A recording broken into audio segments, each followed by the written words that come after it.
Hey, what's going on, everyone? Welcome back. Welcome back to another live stream. Welcome, y'all. Yeah, it's a new day, new live. Um, welcome. I am just ensuring that everything is checking out, that audio is good. Let me know down in the chat if you're hearing me clearly, and if everything is fine. Let me see if I can do a quick check here. Okay, yeah, everything seems to be sounding good.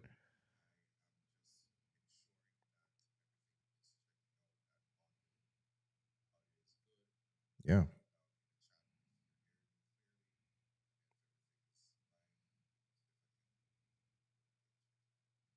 All right. Yeah. Sounds good. Um, welcome again, everyone, to another live stream. As you can tell by the thumbnail, by the title, there are tons to talk about. It's Tech-tember, so all the new tech releases are in full effect. We are seeing a number of different um, smartphones, cameras, you name it. It's been released since lately. Yesterday, probably being one of the more busy days where new releases, new tech releases is related. I think we had three releases just yesterday only, three huge releases that we're gonna definitely talk about today in this live stream. But before we get into it, first of all, of course, we have to do a little bit of housekeeping. I actually meant to start this live about an hour earlier. Had to kind of reschedule it because of course, I had some errands to do, and yeah, the it took me a little longer than I was expecting. And then after that, just to kind of get this live stream set up properly and all of that took also a little time. So nonetheless, we're here, we're live, and we're gonna have tons of fun today. There's lots to talk about. As I said earlier, if you're just joining the live, please, first of all, welcome, of course. Leave a like on the live, and of course, engage with me in the chat below. If you have any questions, go ahead, drop those questions, and just let's just have a very engaging and fun live stream today. Hopefully, we have quite a few persons dropping in today, just to you know say hey or even join in on the chat about some of what we're going to be talking about today. My latest video that I did about a week ago was on the iPad OS 26. That one was a fun one for me. I kind of like doing those kind of videos. iPad OS 26 was really good, and I enjoyed it a lot. So it was a very productive and informative video. So I'll go ahead, leave that link in the chat or pin comments. I don't know. I'll try to figure out how to do it from this. I think I should be able to do it from here. Let me check. I'm gonna leave a link to my last video down in the chat below. So if you're interested, and you want to check it out, please go ahead and do so. And then, of course, come back to the live and engage with us during this very fun live stream. There's lots to talk about.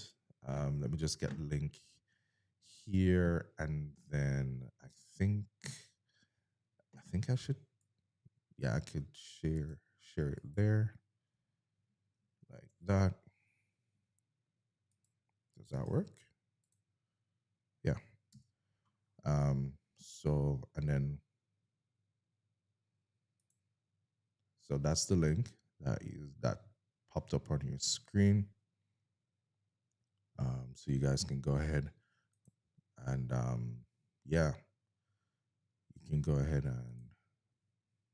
and check that video. Oh, of course we have my number one supporter always present, always here supporting and ensuring that the live stream is going smoothly and to plan. Uh, Thank you again for stopping by and for always supporting. Um, yeah. So as I said, this live stream is gonna be a pretty good one. Lots to talk about. Firstly, we see where Apple actually launched a bunch of products yesterday in their live event. So we're talking about the entire iPhone 17's new earpods, new Apple Watch. So there's definitely lots to talk about there. And of course, for all my Canon shooters, yesterday was a pretty big day for us, especially if you're a videographer, if you mostly shoot videos. Yesterday would have been probably one of the biggest announcements for Canon shooters. Undoubtedly, this is probably one of the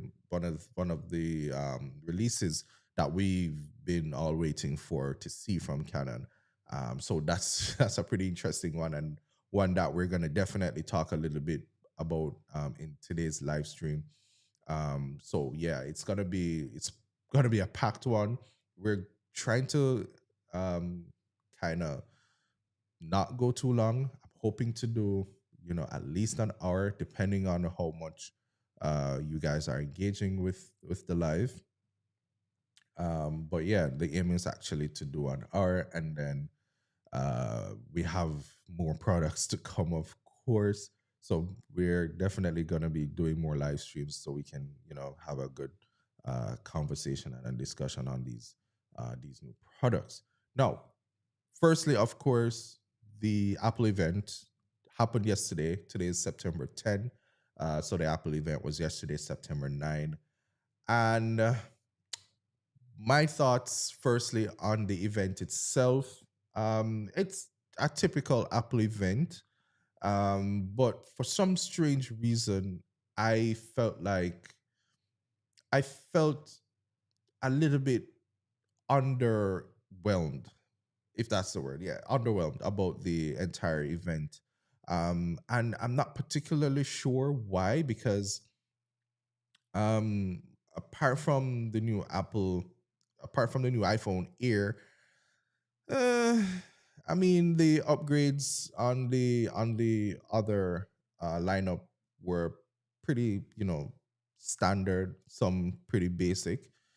Some are good and exciting upgrades, but nothing that really piqued my interest, to be honest with you. And I was kind of left feeling wanting something. You know what I mean?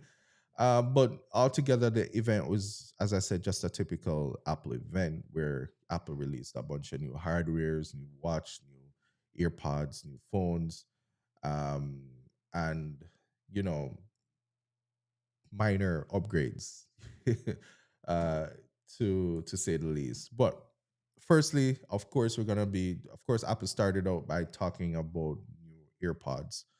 These are the new AirPods Pro 3s. The AirPod Pro 3s they're solid.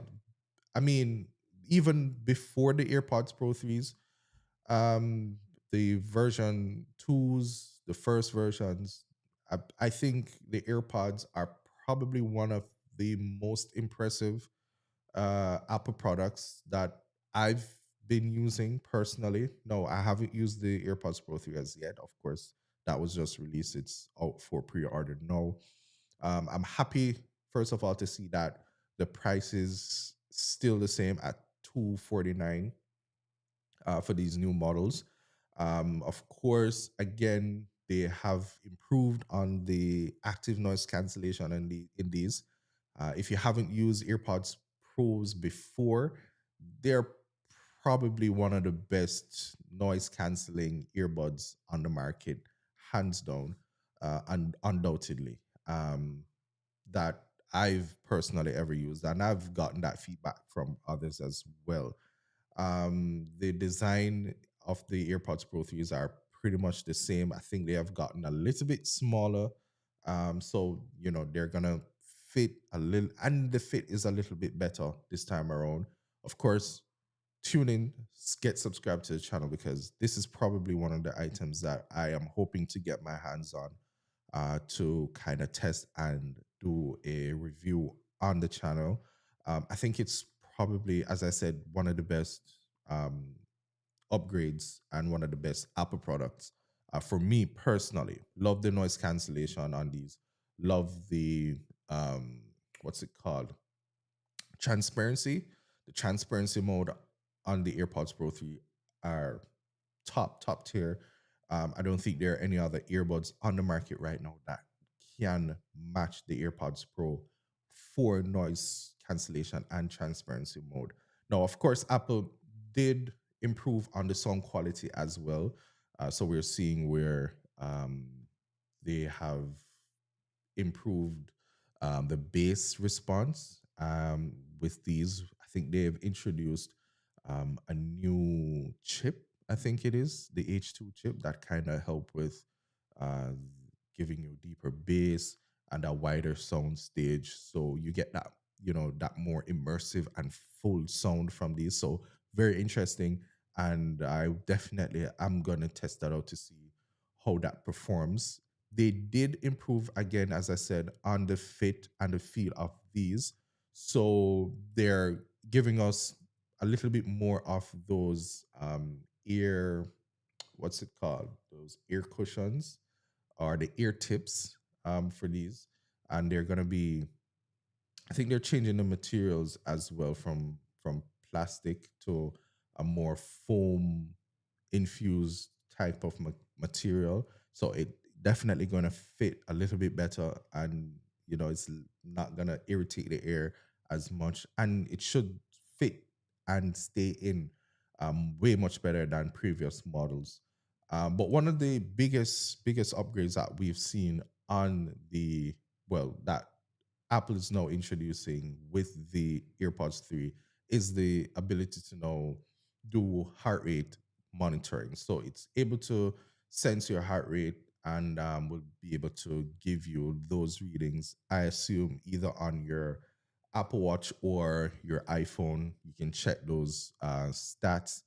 Um, this is going to be huge, especially if you use your AirPods in the gym, or if you're out walking doing some activity, you're able to get that reading. I don't know how accurate that is going to be. There is some science behind whether or not putting this kind of sensor inside an earpod, how accurate it is. It might be pretty accurate. So it's interesting. Again, something else to check out and to test with these new AirPods Pro 3. Of course, they improved on the sweat and dust water resistance of the earpods on the Pro 3s. And now they're IP57 water resistant, which is pretty sweet. So again, it's gonna be perfect for those times when you take this into the gym for your workouts. Touch controls, again, they've improved on the gestures on the AirPods Pro 3. So pressing and playing and swiping is gonna be a little bit more sensitive, and it will make it for a much better experience. But one of the more interesting things that I've seen in that live event with the AirPods Pro 3s is the um, live translation. No, seeing this live translation um, demonstrated in the event was pretty sick. I'm not gonna lie. Of course, it's gonna be tied with Apple Intelligence. I don't know. I didn't hear much about Apple Intelligence in the entire event yesterday. So I think they've learned from the from the last event, and where they were selling Apple Intelligence with the iPhone 60 models. That was the huge marketing uh, selling point.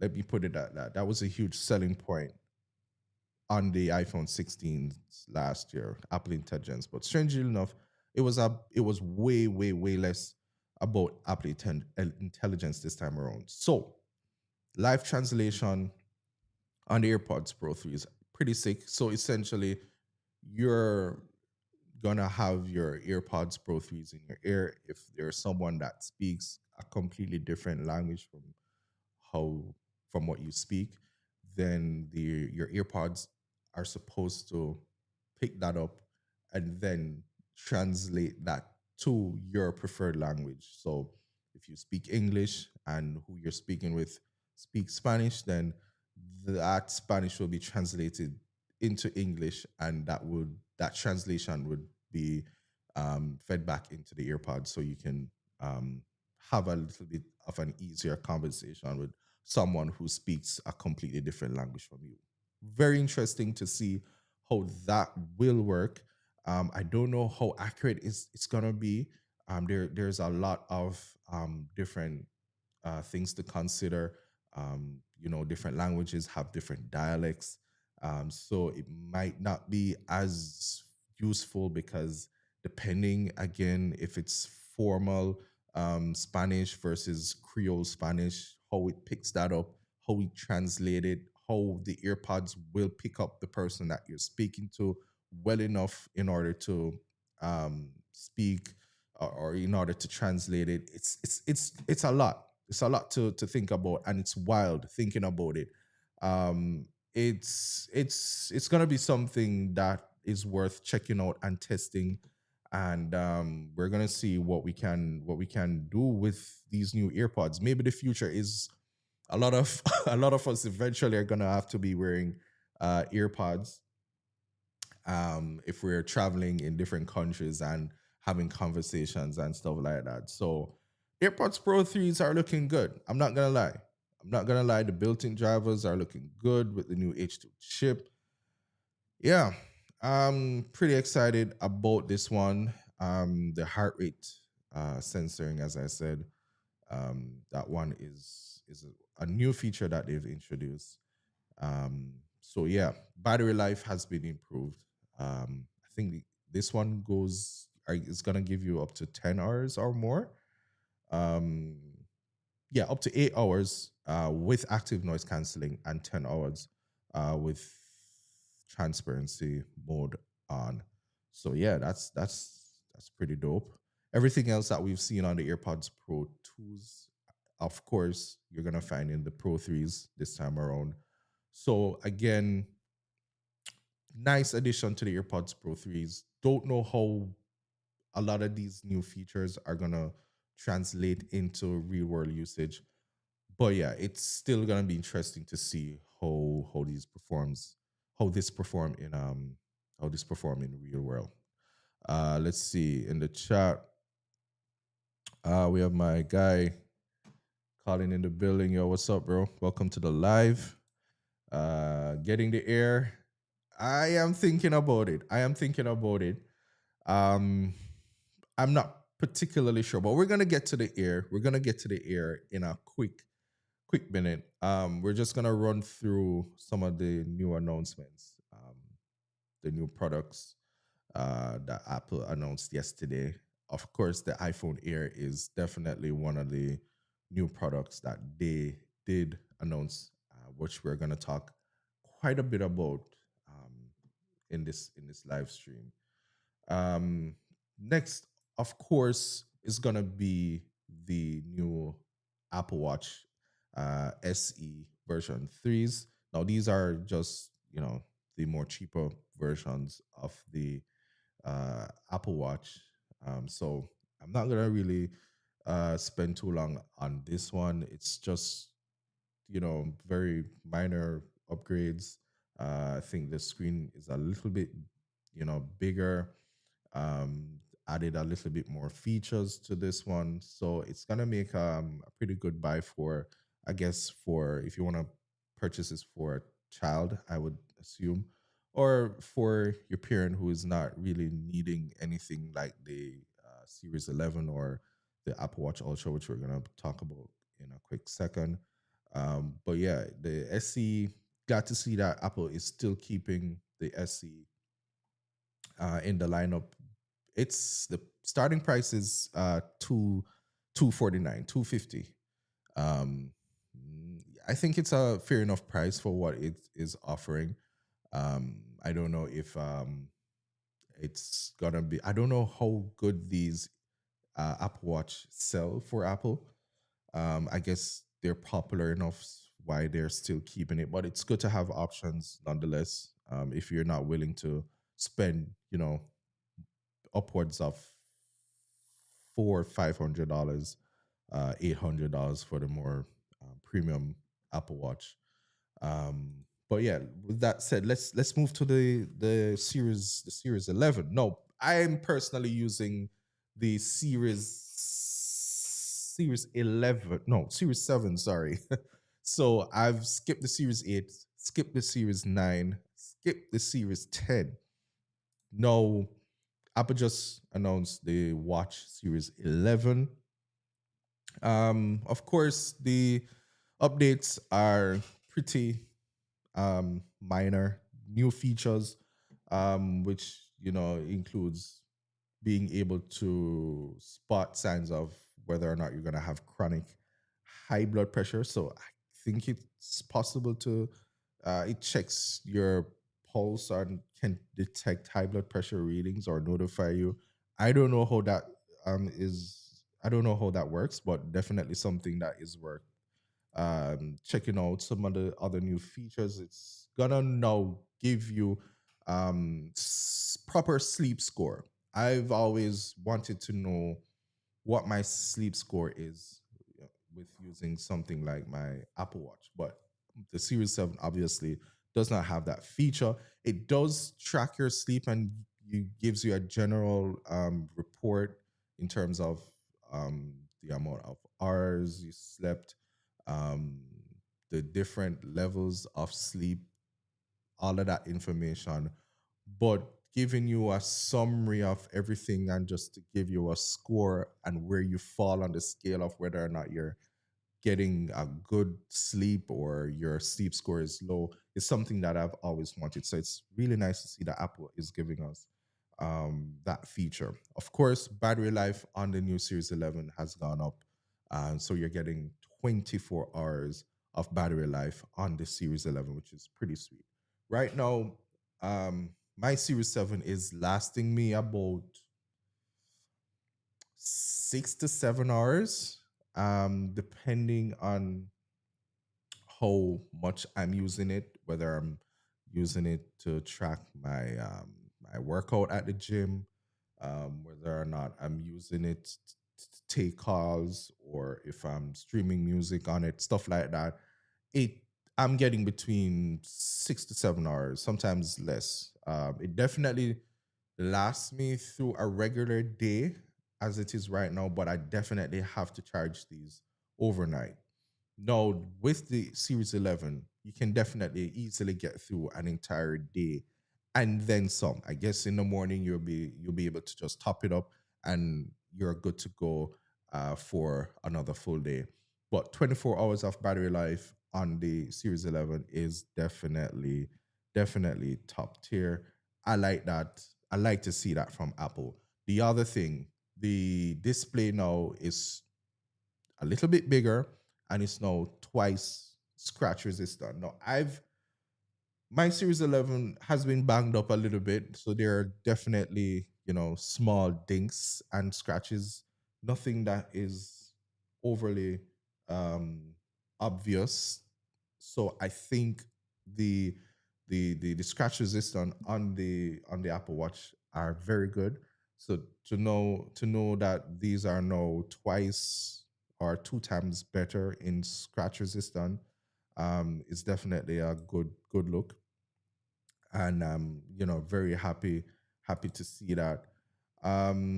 Of course, the new Series 11 also is gonna give you 5G capabilities. So if your carrier supports 5G, you can definitely get the Series 5 and be able to pretty much take calls, make calls, send texts, pretty much all of those minor things have connectivity.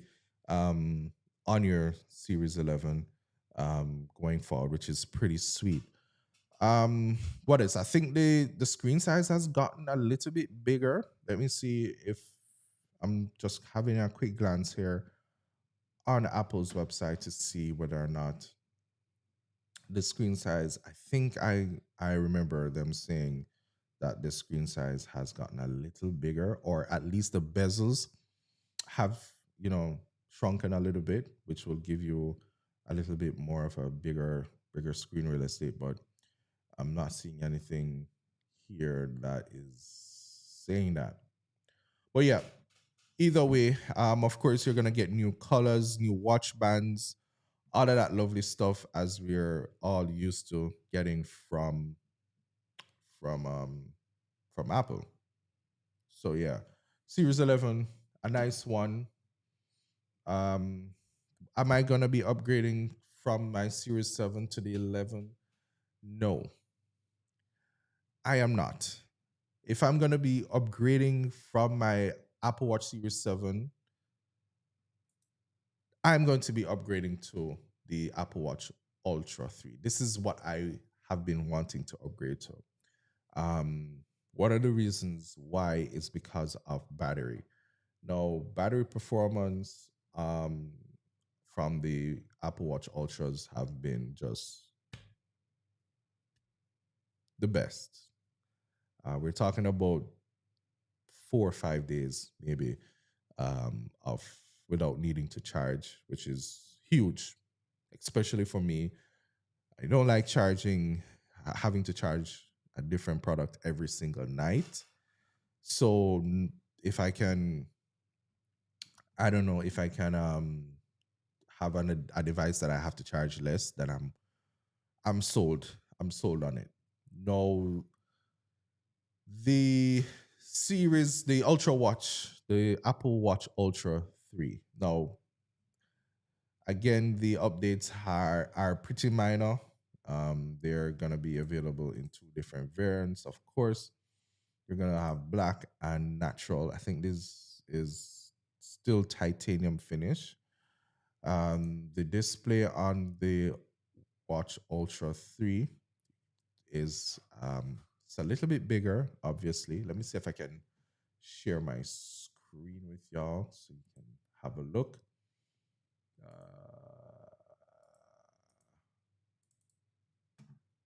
Let's see. Does that do it? Yeah. So, um,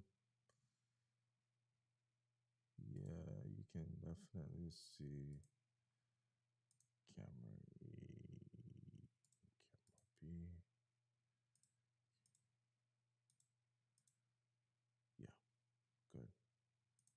Yeah. So as you can see, um, it's it's wide angle OLED that's gonna make the display pretty brighter. You're gonna have a pretty power efficient LTPO technology that's gonna allow you to see ticking seconds, which is huge. I don't think that was a thing on the previous models.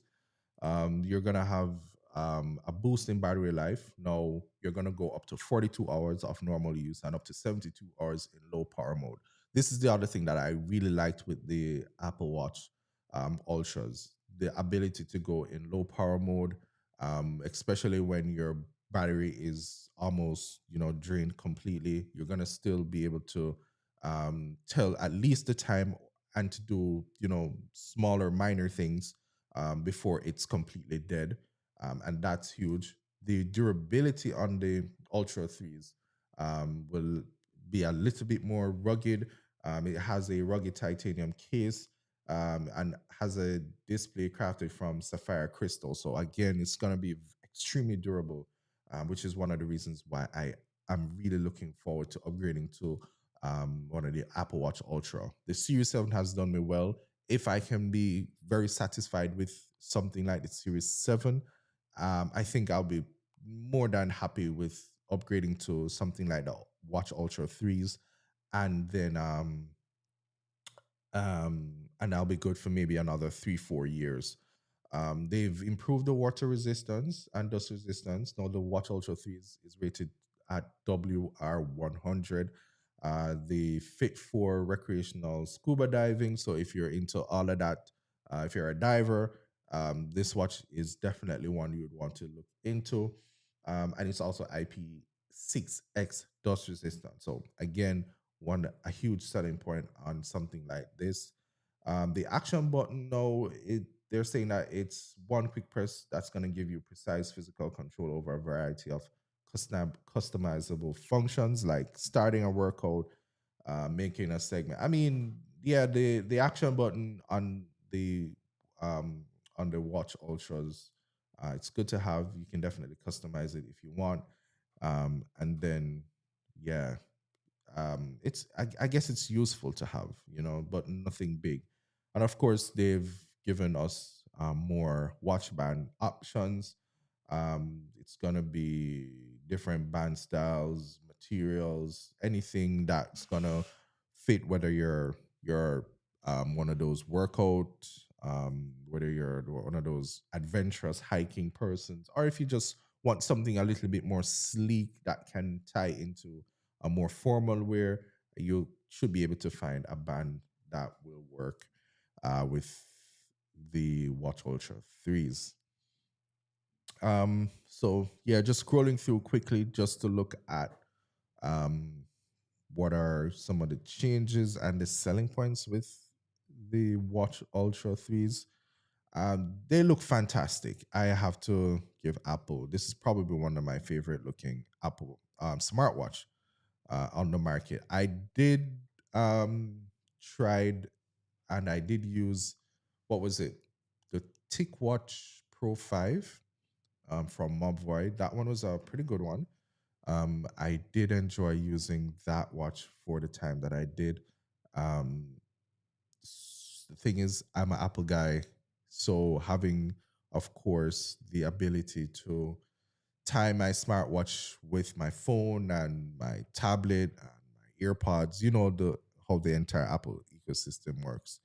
It just makes sense that I kept using the my Series 7. But hopefully I'll be able to do an upgrade on the Ultra 3s. That should make for a good review video as well. So fingers crossed I'm able to do that sometime this year. I definitely do have a bunch of um, products, a bunch of tech that I want to invest in, both for my personal and business growth, and of course as well for content purposes here on the channel. So there are a lot of changes coming up that I want to share with you guys soon. So with that said, we have looked at the AirPods Pro 3s. We've looked at the cheaper Apple Watch SE version 3s. We've looked at the Series 11, and we've just looked at the Ultra 3, the Apple Watch Ultra 3s. That was pretty much all of what Apple announced in the earlier segment of their live event. So it's now time to get into the meat of the event that Apple shared with us yesterday, and that's the new iPhone 17 lineup. No, I don't know. Let me know what y'all think about the new iPhone 17s. I have, I have, I have a lot of thoughts. Looking at the entire lineup, first impressions, I'm not particularly excited. I'm not particularly excited, and it's for a lot of reasons. Mainly, the upgrades aren't necessarily what I'm looking for personally. Even with the cameras, of course, every year Apple introduced something better with their cameras. Um, this time around, they did add something that was pretty interesting and it's worth checking out. But on a general um, perspective, I'm I'm I'm not I'm not excited. I'm gonna be honest.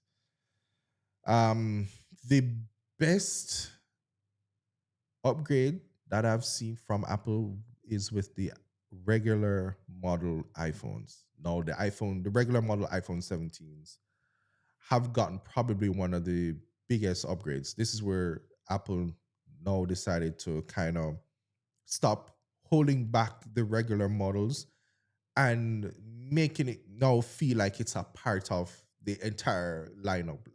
The regular models always seem like the the forgotten sibling. You know what I mean? It's like, oh well, yeah, we do that, so let's just give that and let's just throw that in that and just wrap it up into an iPhone looking shell and just slap a label or the logo on it and sell it. Um, the iPhone 17s this year has gotten a better screen, has gotten a better camera.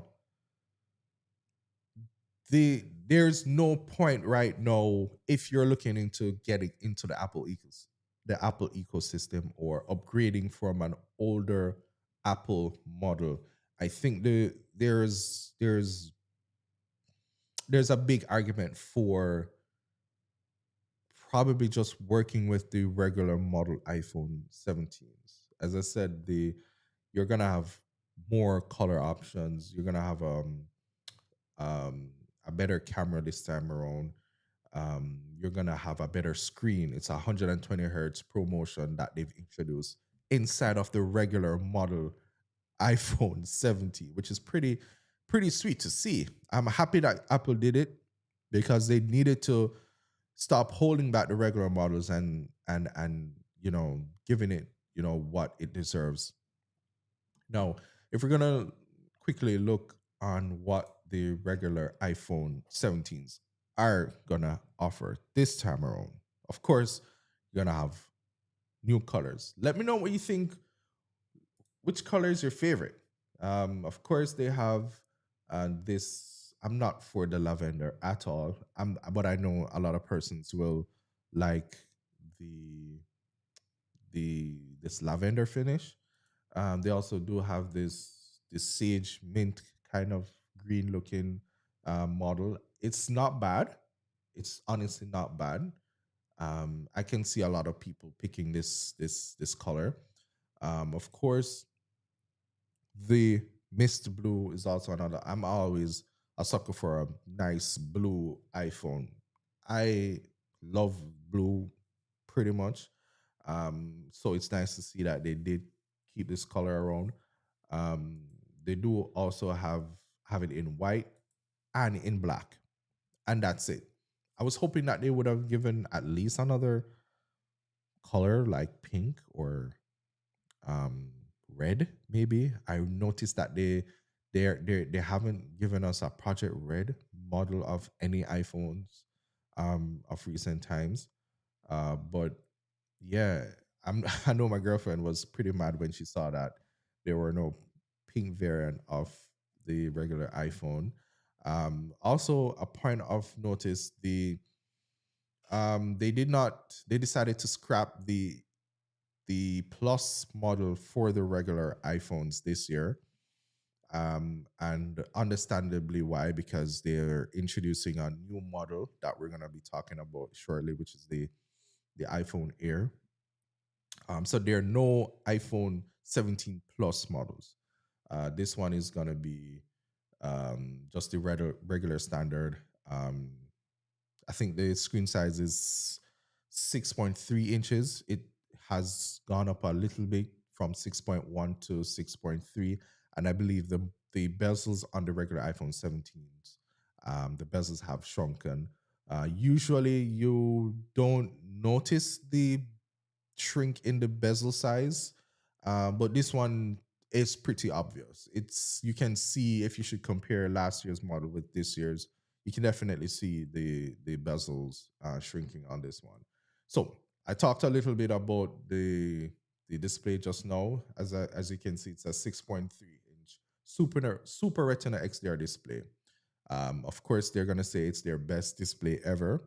I can agree, their displays are really nice, but the huge selling point is that it's 3,000 nits peak brightness. No, outdoors, you're not gonna have any problems with viewing or doing anything on the screen on the iPhone 17 this year. And as I said, ProMotion is going up to 120 hertz. So it's one of those variable refresh rates display, which means you're gonna also be able to have always on display, which we never ever ever have ever seen on any regular iPhone 17. Let me see what y'all saying in the chat. Colin, you're saying complete competition is heating up, so they had no choice. They had to level up the entry level phones. Yeah, that's true. And I think that is definitely one of the bigger reasons why they decided to kind of not hold back the regular iPhone 17s this year. Um, Competition is getting very very stiff. We're seeing the Pixel 10. Pixel 10s they're very appealing, and I think Apple is scared that the Pixel is coming. I mean, the fact that Pixel now is able to do that MagSafe thing, now have magnets in it, so I know a lot of people really like the fact that the iPhones were the only ones that had that that MagSafe capability. But now seeing that Android with the Pixels are now doing it, hmm, yeah, it's interesting time. So I agree with you. I think competition is definitely heating up, and that's something that they want to do. Yeah, as you see, yeah, Pixel is lighting up that fire. Yeah, bro. I must admit, the Pixel 10 is chef's kiss. Chef's kiss, bro. That's something that I wanted to talk about a little bit today. I don't know if we're gonna have time to cover a little bit on the Pixel 10, just to see what Android is offering and what Google is offering as well. I really like, from what I've seen so far, I'm really liking what Google is offering with their Pixel lineup. I'm looking at even the regular Pixel is just such a good smartphone. There's no way that you can, or Apple cannot, you know, fall short this year around with the regular iPhone 17s. Um, Plus, no more blue bubble. That as well. That one was huge. I don't know if a lot of persons do recognize that this blue bubble, green bubble is no longer a thing. But yeah, that's usually one of the other big points why persons decided to stick with the iPhone and stay in that blue bubble kind of world. No, that's no longer a thing. That's no longer a thing. A lot of people are gonna are slowly realizing that, look, there are other options apart from just going with the iPhone. Usually it was just all about being in this little Apple world, and the ecosystem. All of that is slowly changing. That narrative is slowly changing, and we're seeing more persons recognizing that other smartphones are giving more value for their cash. And in this time, that is definitely huge, definitely huge. um, of course, the sticking with the 17, they're saying that the ceramic shield is much tougher. Of course, I'm pretty sure you're gonna find something in your pocket that will find a way of, scratching the display on your new shiny new iPhone 17. So I always suggest putting on a screen protector if you can, just to prevent the display from scratching. Um, this one was pretty surprising. I expected Apple to definitely upgrade the display and give the regular 17s uh, promotion and always on display. I did not see them putting in the camera control on the regular 17s, which means the entire iPhone lineup now has this camera control button. No, this one is a bit controversial because Uh, Apple introduced this, I think it was last year in the iPhone 16, and based off what I've been hearing, yeah, that it could have been left off. It really could have been left off. Hardly anyone uses it. I mean, there's hardly any real functionality apart from being able to adjust a few settings here and there in the camera app. The camera control button was just, I think it was just a waste of space and a waste of time. Uh, just to put it, as simple as it's just simple as that. Um, so they put it there. I'm happy to see it either way.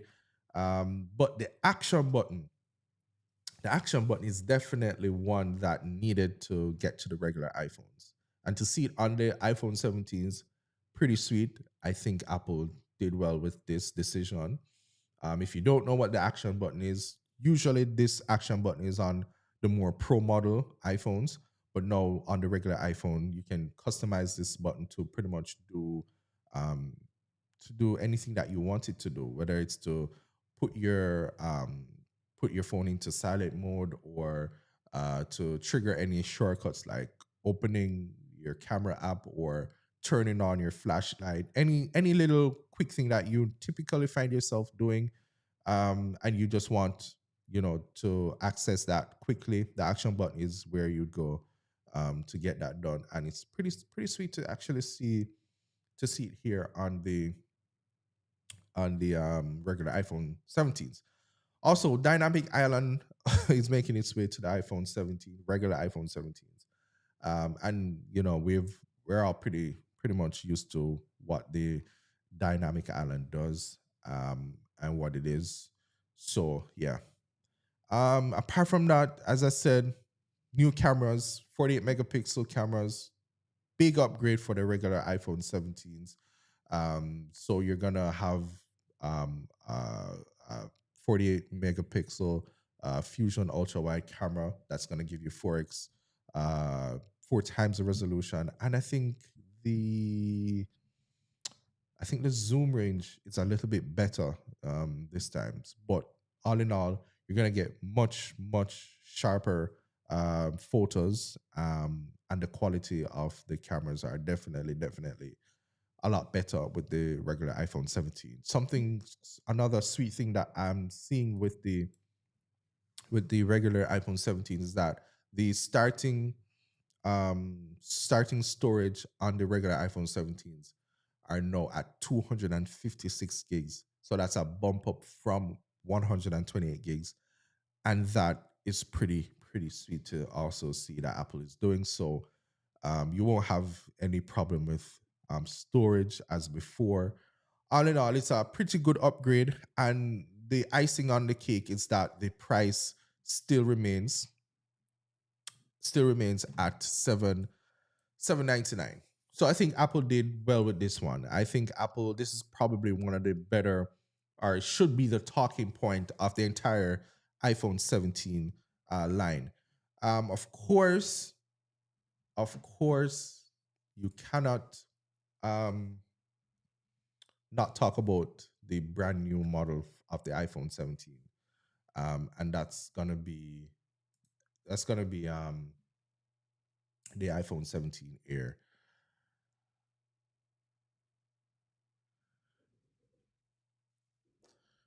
Um, oh, it seems as if,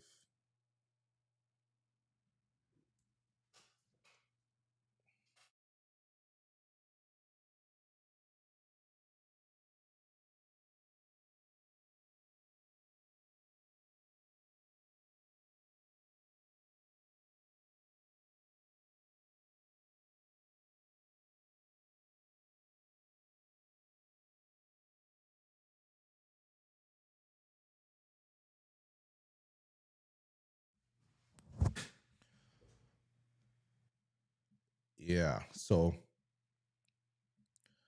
the iPhone 17 Air is probably where we're gonna talk about, where we should actually look to kind of discuss a little bit more. Let me see what you guys are saying in the chat. I think we're all caught up. But yeah, let's actually take a quick look at the 17 Air. Uh, oh, sorry, it's not. It doesn't have a number. That's the first thing that you guys need to realize. It doesn't actually have a number. It's just called the regular. It's just called the regular iPhone 17 Air. Hmm. It was no this it's actually impressive. I'm not gonna lie. I think this is where a lot of the companies are going. Now, of course, Samsung beat Apple to the punch with releasing its first thin smartphone with the S25 Edge. But the iPhone, we're now seeing their release, their model of a thin smartphone with the iPhone Air. Um, First of all, pricing 999. No, where in the lineup does the iPhone Air fits? Based on the pricing, I am thinking that this is where, I, based on the pricing, I think this is probably fitting definitely between the regular iPhone 17 and the iPhone 17 Pro. I think the iPhone Air slots just in the middle, right there. No, oof.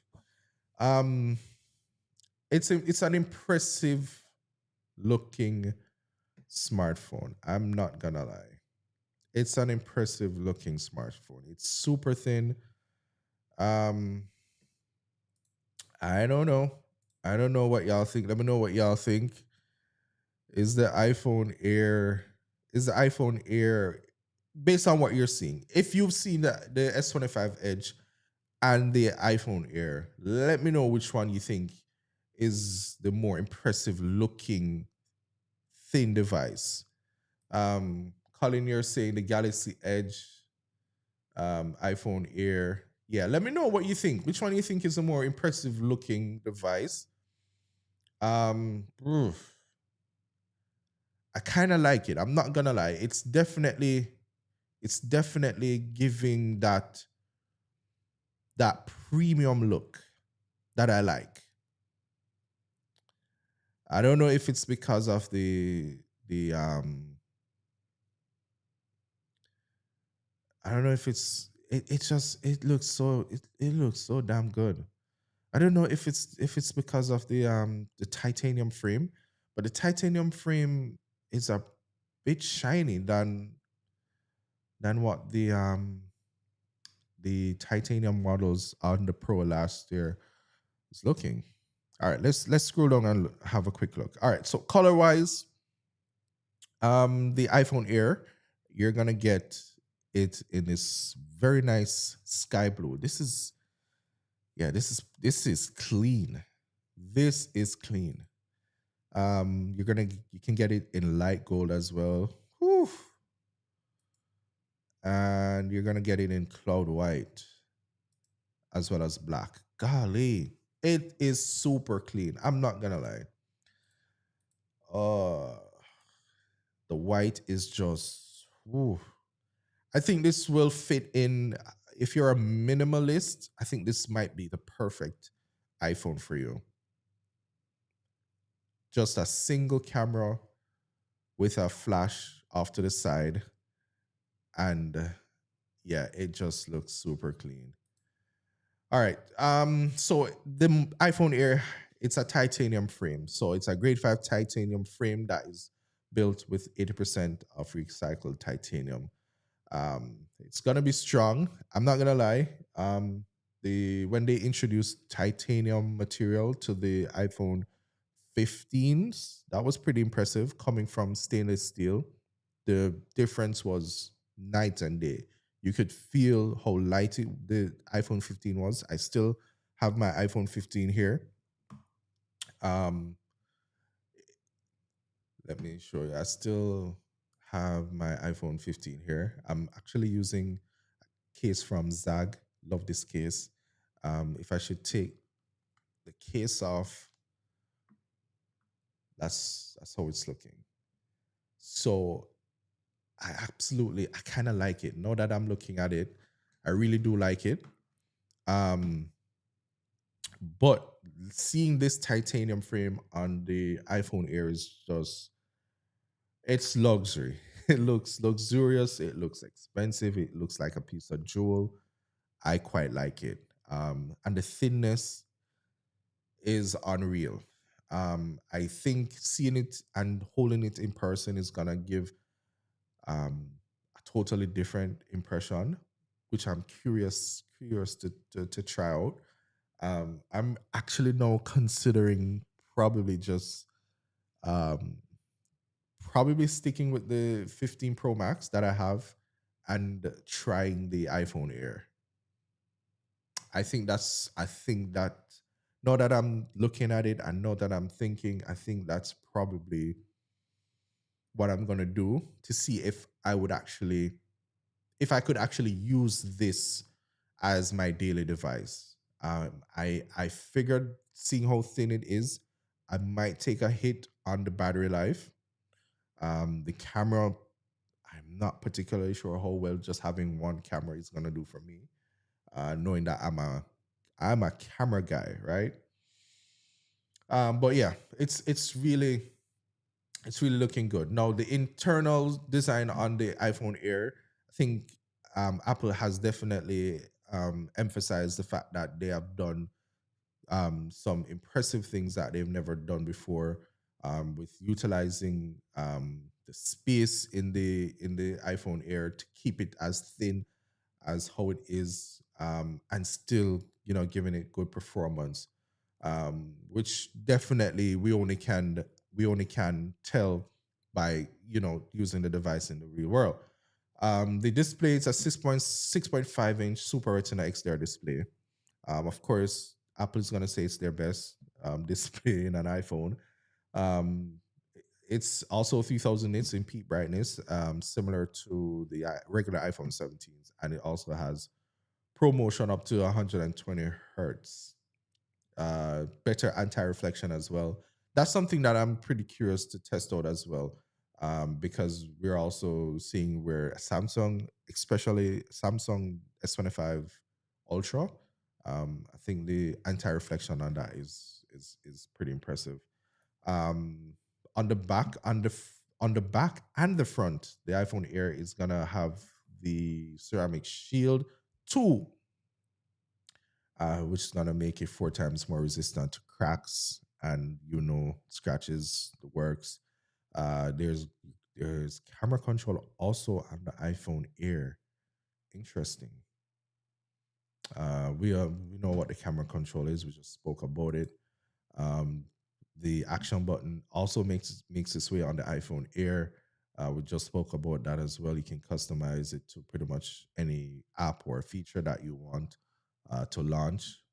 Um, so yeah, pretty much everything that we're seeing on the regular iPhone 17, you're gonna also get on the Air. Accessories.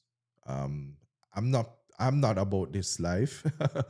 I don't know who's gonna be wearing this crossbody strap uh, with their phone. I'm not gonna do that. Good luck to whoever who decides to try to do that. But yeah, it's impressive. No, the camera is an 18 megapixel center stage front facing camera. The back camera is a 48 megapixel fusion main camera. You're gonna be able to film 4K 60 Dolby Vision, and the main 48 megapixel camera is gonna essentially give you four lenses from this one camera module, which is we've seen pretty much all the iPhones have done before. Center stage is actually pretty impressive. It took them long enough to actually um, make the change and used a square sensor in the front facing camera in order for center stage to be actually quite useful. So that's pretty nice to see, and it's going to be interesting to check out. Um, yeah, the Air, in terms of performance, it's going to have the A19 Pro chip. This is something that I think the regular iPhone 17 only has the regular A19 chip. So the A19 Pro chip is what we're gonna also get in the Pro model iPhone 17. So that makes its way here. That makes its way here on the iPhone Air. The N1 chip is gonna give you better Wi-Fi and Bluetooth capabilities, and the C1X modem also. Wow, I think the C1X we've seen it in what was it? I am not particularly sure. Um, yeah, it's. I seriously don't think anyone is asking for a razor thin phone when battery life is such a big. Yeah, that's a good point. That's a good point. It's interesting where these companies, these companies decided that we, the consumers, need thin smartphones.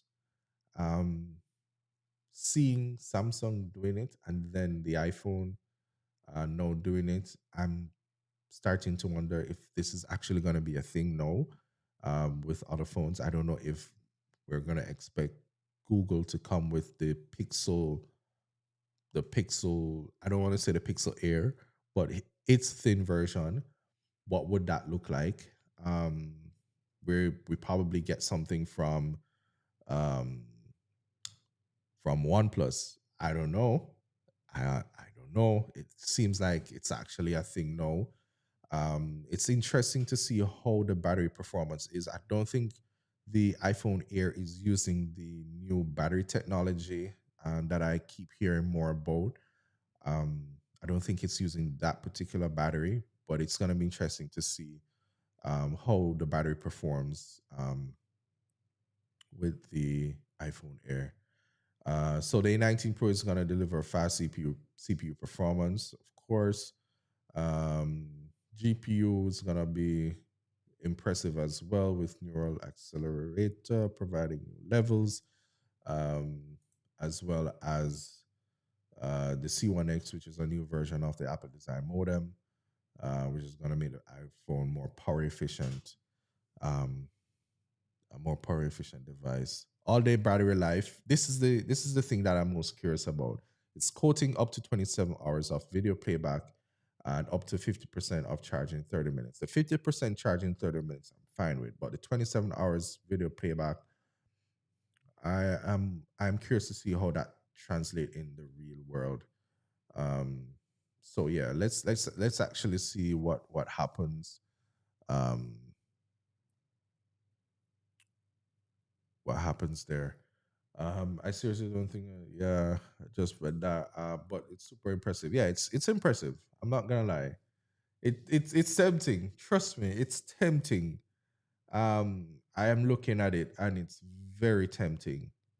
I haven't seen it in person. Maybe when I see it in person, I might I might stick to my thought and go ahead and just get the iPhone Air, and I might also decide like, no, this isn't for me. Um, so the iPhone Air, these are the accessories that you can expect to get with it. I think they're gonna give you a battery pack. You can get a MagSafe battery to attach to the iPhone 17 Air, as well as this lanyard strap thing. I don't know who's gonna do that. And then you're gonna have one of those bumper cases that only fits the frame of the iPhone, so you don't have to cover the entire iPhone. I kind of like that. I think they want to keep that thin form factor by just giving you that bumper case um, for the iPhone 17. But yeah, that's essentially the iPhone Air in all its glory. I don't know what you guys think. Let me know what you think about it. Colin, you're saying that it's impressive. Um, I tend to agree with you as well, brother. And it's tempting. It's tempting me. I'm not gonna lie, it's tempting me, but we'll see. We're gonna wait for the usual suspects, the Marquez, the Mr. Who's the Boss all those guys to get their hands on it, and I'm gonna see. I'm gonna. I'm gonna. I wanna. I'm curious to hear what their impressions are. Hopefully, I'll be able to see it for myself and test it and formulate my own opinion. And hopefully, I can come back here and share it with you guys. But that's the iPhone 17 Air. Now to look at the big boys, the 17 Pro and the 17 Pro Max. Now, this one to me is probably where I am most underwhelmed. Um, I was hoping for a little bit more. The the strangest thing about this new iPhone 17 Pro and Pro Max is that somehow Apple decided that it was a good idea to change from the titanium material that they introduced 2 years ago in the iPhone 15 um, Pro and in last year's 16 Pro as well. Now they're doing, I think it's aluminum chassis. So the unibody enclosure, this is what's new. They're now using a unibody enclosure that's gonna make it um, pretty sturdy and should be good to for heat this dip for heat management, right? I don't know why I'm trying to pronounce that word, and we all know that I that word is not the easiest word to pronounce. But yeah, the color. Not sure about this. Uh, this color. This color is they call this color the cosmic orange. I'm not particularly sure about it. I mean, it's a bit polarizing if I'm being honest. Um, yeah, this I know someone for sure. A few persons that are gonna like it, but of course, deep blue. Listen, when I saw this, I'm like, thank you, Apple, for keeping the blue consistent. They did me bad in the iPhone 14 Pros. That's why I did not upgrade to the 14 at all. Um, they introduced, I think it was some purple variant in the 14 Pro, and I wasn't about to get that. But this once they got back to the blue color variant on the 15, I said yes, thank you. And don't remember what the color options were in the 16 Pro, but having this blue, this deep blue on these 17s is pretty sweet. Of course, silver is gonna be the next option, but the aluminum unibody, Apple decided to introduce this type of um, material this year in the 17 Pro, essentially moving away from titanium. They're saying um, it's optimized for performance and battery. It helps with heat management as well. Um, it's remarkable. They say it's remarkably light and has exceptional thermal conductivity. That's what I meant when it says it has good heat management. But to say that it's light, I'm curious to know if it's gonna be much lighter than the titanium material on the 16 and the 15 Pros.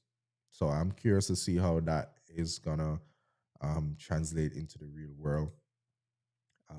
They've also introduced a vapor chamber, which is a deionized water sealed inside that's gonna move heat away from the A19 Pro chip, allowing for even higher sustained performance. Okay, so it's gonna be better heat management again on the 17 Pros. You're gonna have ceramic shield that's gonna protect the back this time around. So it's ceramic shield on the front and the back on the 17 Pros. Of course, they're gonna say it's 4 times more resistant to crack and scratch, and 3 times more resistant to all of that. Immersive Pro display, or best ever 6.3-inch and 6.9-inch Super Retina XDR displays, brighter, better anti-reflection, ProMotion up to 120 hertz. So the entire i17 line has ProMotion, which is pretty sweet. Camera control makes its way back on the iPhone 17 Pros, and the action button, of course. Now, the cameras is probably where I'm always most interested in. Um, so this time around, you're gonna get up to 8x optical quality zoom telephoto cameras, which is pretty sweet. Still nothing compared to what Samsung is offering with um, their telephoto lens. Um, Across all, so that you're finding those great lens. Yeah, that's impressive. So these are all the focal lens that you can get in the iPhone now. So it's moving from a macro lens, which is using one of the um, I think it's one of the ultra wide lens. And then you're gonna move from 13 millimeters all the way up to 200 millimeters in focal length. So essentially, they're gonna say it's like having 8 pro lenses in your pocket with 24 megapixels photos by default. So main camera 48 megapixel fusion. The ultra wide is also 48 megapixel ultra fusion ultra and 48 megapixel fusion telephoto. So all three cameras on the back of the iPhone 17 Pros are 48 megapixel, which is an improvement on last year. Front facing camera, 18 megapixel center stage. So again, we're seeing this center stage feature, square sensor, making its way on the Pro as well, which is gonna make framing your photos, especially your selfies, with more than one person's much way more easier um, this time around. Um, what else? New dimensions in power, better battery life, all time high, 39. It says up to 33 hours video playback, 39 hours for the 17 Pro Max. You can get 50% charge in 20 minutes with the high wattage power adapter. I mean, come on. You're going to say compare with iPhone 14 Pro. When you compare to iPhone 14 Pro, it's 40% faster with 6 core GPU. It's going to be 2 times faster, 10 more hours of video playback and 16 more hours. You're comparing it to a model that is 3 years old. I would still not. Let's see, 15 Pro Max. It's 20% faster, 50% faster, 4 more hours, 10 more hours of video playback. I mean, when comparing the 15 Pro Max, and I'm gonna do a video on this. Hopefully, I'm gonna be able to compare both the 15 Pro and the 17 Pro to see if it's worth. In my opinion, I don't think it's gonna translate into the real world where performance is concerned. Do you notice that they did not put this 16 Pro because it's hardly any the difference is negligible. There's some difference, but it's not worth talking about. That is why they don't put the 16 Pro in this compare with section at all. So if you're watching the live and you're considering upgrading to the 17 Pro, please just don't. Just save your money. Believe me, you can find better things to do. I'm not gonna dictate anything what y'all do with your money, but hey, I'm just saying. Um, let's see what y'all saying. Yeah. Pixel razor blade. That's a good one. Maybe I don't think the razor Pixel razor. I mean, Motorola already has um, that razor name to it, so then more than likely we'll have to pick another name. Um, but that's a good one. um, Dave 2D, yeah, Dave 2D for sure. We're looking forward to hearing what he has to say. I'm pretty sure he's gonna have some thoughts on this altogether. The wife is saying design for the 70 Pro Max. Is that listen. Yeah. That's the other thing. I don't know the design, I'm not particularly sold on the design. I'm not particularly sold on the design. It's not. I mean, if we're being honest, looking at it, this camera module right at the top here, it's a bit much. It's a bit much. It's not as sleek as the Pixel, the Pixel 10 Pro. That is just, I can't wait to get my hands on it. Spoiler, I'm getting the Pixel 10 Pro.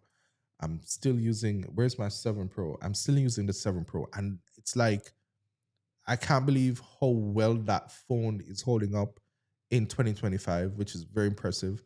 The I don't think Google is still supporting the Pixel 7 um in 2025. I'm gonna have to check it out. But it's holding up extremely well, and it's I'm impressed. But yeah, the design on the 17 Pro is just, yeah, it's not gonna be for everyone for sure. Um, it's not gonna be for everyone. I think when you look at it, I think Apple needs to change the design on this. I think it's full time now. I think it's full time. Um, so I agree with you. The 17 Pro design is, it's a hit or a miss. Um, let me see what else y'all are saying. The Pixel Blade then. Yeah, maybe the Pixel Blade. Maybe the Pixel Blade. That could work. That could work. Um oh yeah, the back island is definitely yeah. Yeah, it's more like a continent, not even an island, because this thing is huge. This thing is massive. A continent with one, two, three, four, five different countries. That's not it. I don't know. I don't know. I could, pass the previous design. I could work with it, but yeah. Apple is doing something. Apple is doing something with the design here that not a lot of people are a fan of. But I'm pretty sure a lot of people still are gonna buy um gonna buy the iPhone 17.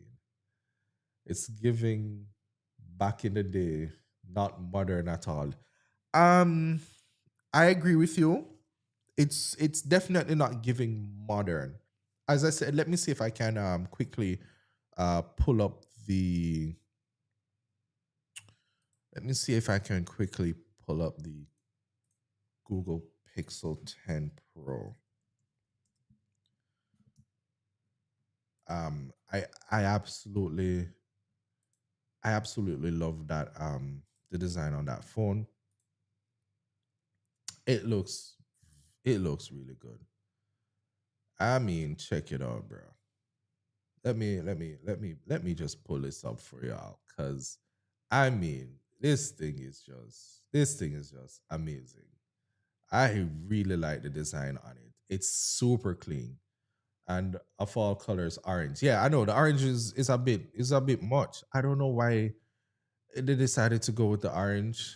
It's a bit much. I'm curious to see how many persons are gonna pick that pick that color for their model. But yeah, the this is the this is the Google Pixel 10 Pro. Just this is giving futuristic.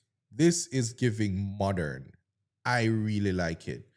Um, oh my god, it just looks super clean. This thing is what the iPhone should look like. I am telling you.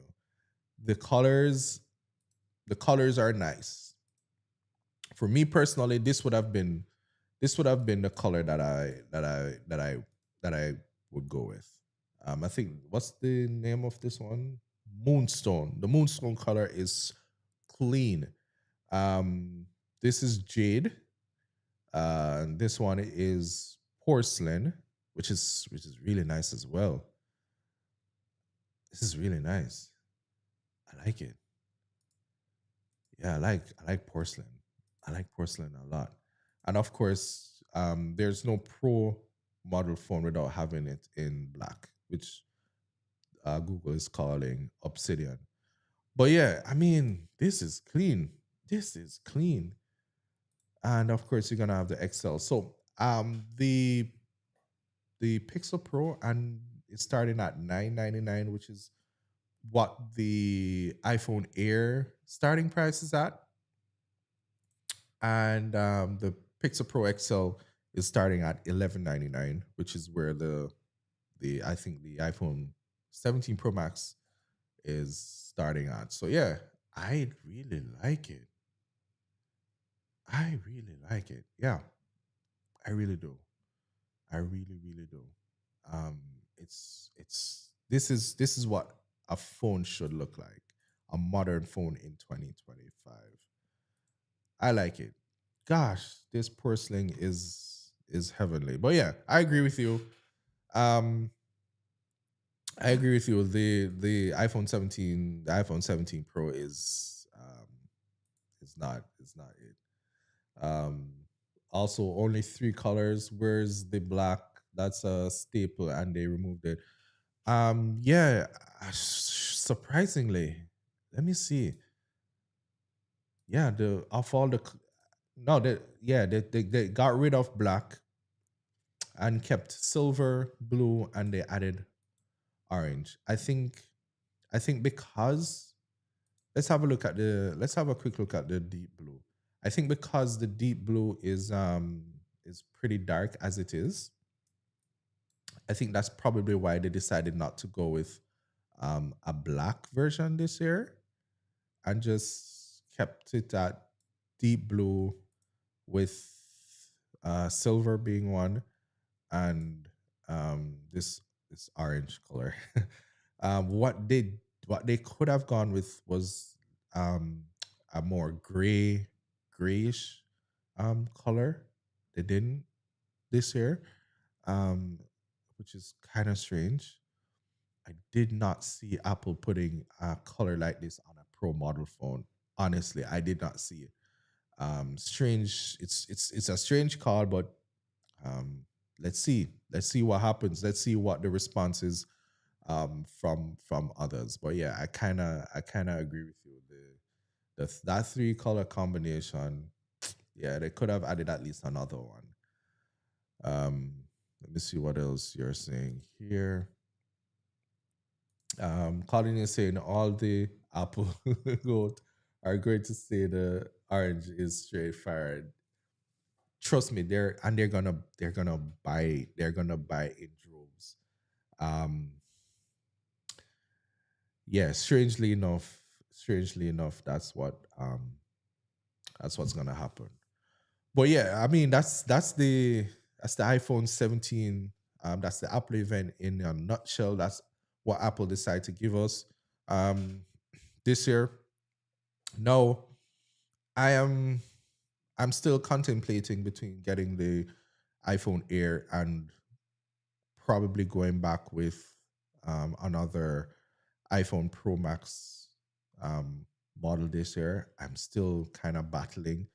I know I have a few brands that are reaching out, um, wanting to know what version I'm going with, of course, because they want to send bunch of cases, screen protectors, and the works. This has definitely got me thinking though. For content, the iPhone Air I think would have been um, worth it because it's the newer model. Everybody's gonna be curious. It's gonna be a talking piece. That is probably why I would have gone with getting the iPhone Air this year, and definitely keeping my 15 Pro Max because I just don't think the battery performance is gonna be good on the iPhone Air. So it's definitely something that is worth checking out. Um, yeah. How are you going to manage with one camera? That's the thing. That's the thing, bro. Um, that's probably the one thing why I still think I'm gonna, if I go and get the Air, I'm definitely keeping the 15 Pro Max, so that I still have at least a good triple camera setup with that phone. Should I need to, um, use it for content or for whatever else, and probably use it, compare it with the iPhone Air to see what the performance is and where the shortcomings are. It's obvious that the shortcomings are, just one camera versus three on the 15 Pro Max. Um, but can you actually work with one camera? That's probably one angle to go, with it, to see if, if it's actually worth checking out for persons to check out actually. So from that angle, I think um, I might, you know, try and see if I can work it. But I'm curious. I'm curious, and that's just me. If something look like, it's gonna be a talking point, and I just have to satisfy that curiosity and see. Yeah, for sure, the Air is gonna get all the views. It is, because, to be honest, the 17 Pro Max, there's not much to talk about. The only talking point about the 17 Pro Max is probably this color, and that's it. Because even the cameras aren't, the ability to shoot. I think they're giving you the ability to do ProRes RAW, um, on the 17 Pro Max. I think probably that's the only talking point from a camera's perspective. But otherwise, I think the newer models will definitely be, the iPhone Air is probably the model to go with, um, for this year. So let's see. All right, so that is pretty much, as I said, all of what Apple had to offer us for this year in the at their Apple event. Still, waiting for, some of our favorite YouTubers to get their hands on it, to kind of hear more. Hopefully, for myself to even get my hands on something, to see what Apple is offering this year. You know, you guys are going off in the comments. Um, Wifey, the Air would be good just to try something new. Price wise, it would make sense to get the 17 Pro Max because you get more for your money. But yeah, yeah, absolutely, 100%. You're spot on with this comment. The Air would be definitely something good. It's gonna be a talking point and something that a lot of persons would want to know and hear more about.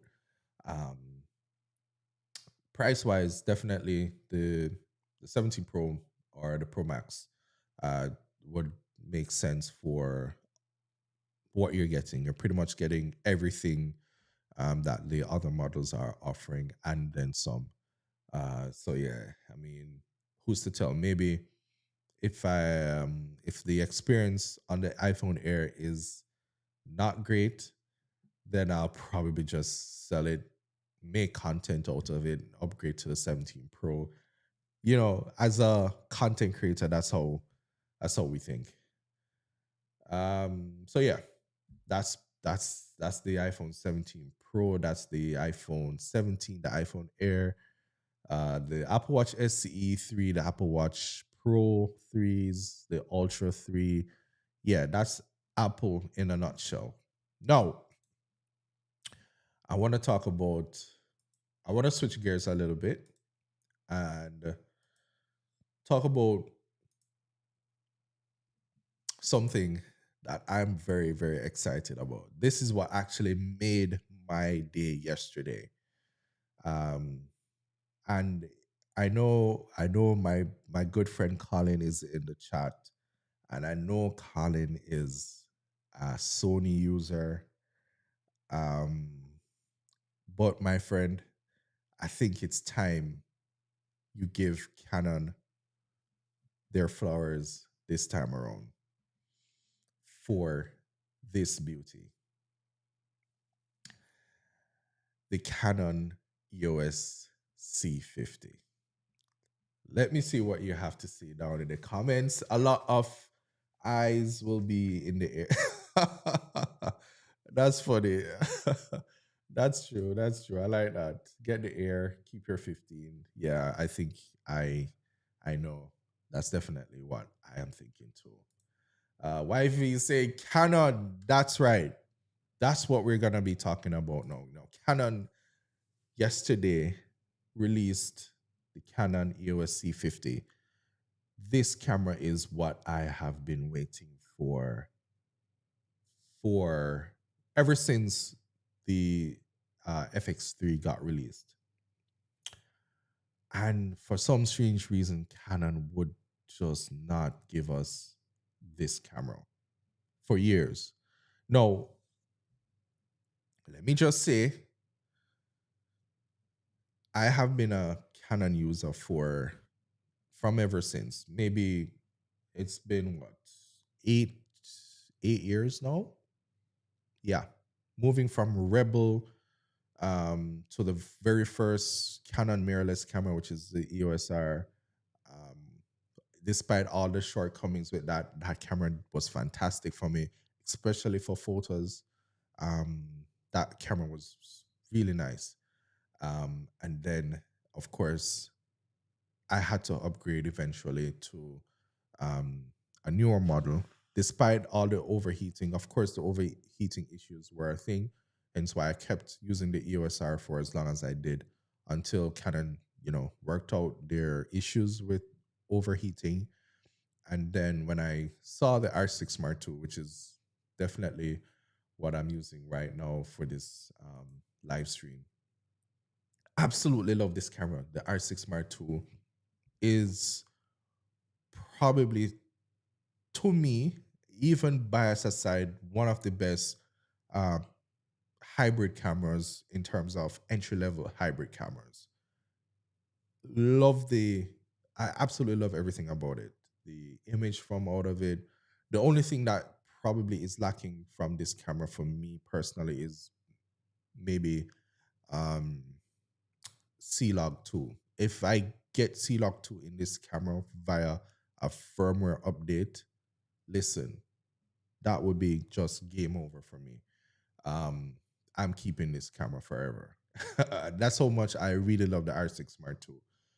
It does have, there are some autofocus issues I recognize every now and then with it, but I think I fixed it. I did notice it when I was doing live streams. The autofocus was kind of haunting, and I kind of had a setting on it that was not working for what I am doing, especially when I'm doing these live streams or talking head videos for YouTube. So I fixed that. Tell me what you think. But yeah, the Canon C50. Colin, listen, this camera is it, bro. I'm a little tempted by the new Nikon ZR. Look, listen, don't jump the gun. Don't jump the gun, bro. Don't jump the gun. We're talking about Nikon here. We are talking about Canon here. Sorry, you see, you even have me talking rubbish. We're not talking about Nikon right now. We're talking about Canon. No, the Canon C50, as I said, it is the video camera that I've been waiting for, especially now that I'm moving more into video um video work, shooting weddings and corporate videos. Video is just where I'm at right now with my creative space and even business wise. I'm shooting a lot less photos, hence why keeping the EOS R still makes sense, and even having something like the R62 is perfectly fine. But I needed something that had like extremely good video capabilities, and the C50 is it. No, I don't know if you guys saw me rigging my R62 out um, in one of my videos that I did. I think it was last year. I did that video, completely rigged the R62 out, and I loved I completely love that rig. That's how I am shooting my videos now. Have it rigged out using the Ninja V, um, getting external battery using a V mount battery from Small Rig. You know the works, Mac box, stuff like that. Love that rig. But I wanted to kind of see if I could um, shrink that rig, get something that is a little bit more um, rugged, because I'm not able to do 6K. This R6 is able to do 6K externally. Needed something to do something. Needed a camera to do internal raw recording. Something that has um, different resolution to pick from. Something that has good dynamic range. Something that has CF Express Type B. That's the new technology. These SD cards are getting really expensive. And I recognize that CF Express Type B cards are where it's at right now. And I was just so tempted to switch to Sony. And I was like, no, Canon is gonna come through for you. And Canon did. Now my guy is saying it's fit. No, it's not face detection. Um, Maybe you're talking about the Nikon. I don't know. The Canon is definitely not phase detection. Um, let's see if I can bring up the autofocus. No, you're talking to the R6. No, the R6 is not phase detection. Um, I think it's. Let me tell you quickly.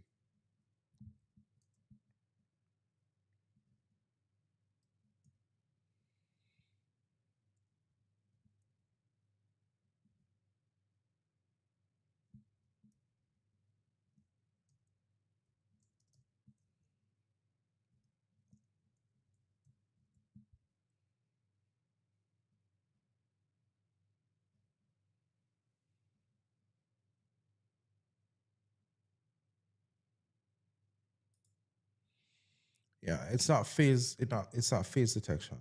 Um, because it has all the more modern autofocus features like eye tracking, animal tracking, all of that it has. But I think I had some setting that was wrong in it. Um, but fixed it and it's fine. Um, you're saying 7K 60p internal raw recording is really impressive. Trust me, that's where it's at. Um, that's where it's at. Very impressive. I'm just lost for words at this point. I'm dreaming about the day that I actually get this camera in my hands. I have so many things that I want to do. Um, that this camera is gonna be able. It's gonna allow me to do. Not that I can't do it with what I'm using right now, but the workflow that I have with um, using this camera, you know, it's gonna be too much. And I've tried it before, and yeah, uh, I love the 4K from out of the R6 too. It's nice. It colors really well. It matches really well with other colors. C-Log 3 is a limitation. Um, it's usable. Let me say that it's usable, and it has definitely gotten me through a lot of work, especially even using this as my dedicated YouTube camera right now. It works really well. But let me tell you, there's just something about this camera that, ah, yeah, the Canon C50. Now, quick overview. As you quite rightly said, Colin, it's a 7K 60p internal raw recording camera, which is very impressive. Full frame sensor. I think it's a new sensor that Canon has developed that is in this particular camera that we're actually gonna be seeing, I believe, in the upgraded version to the R6 II. as well. Open gate, open gate is probably one of the big selling points for this camera as well.